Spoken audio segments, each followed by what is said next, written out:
You ask Tiger to solve. This deals with linear equations with one unknown. The final result is x equals 55/9. Let's solve it step by step. Swap sides. Group all constants on the right side of the equation. Add 4 to both sides. Simplify the arithmetic. Convert the integer into a fraction. Combine the fractions.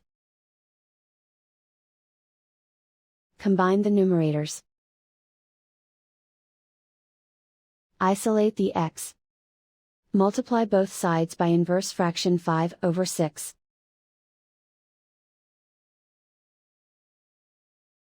Group like terms.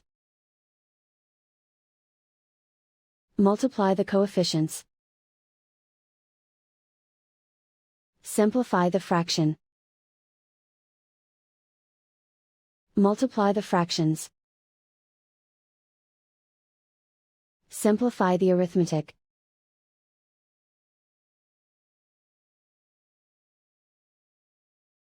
And so the final result is x equals 55/9.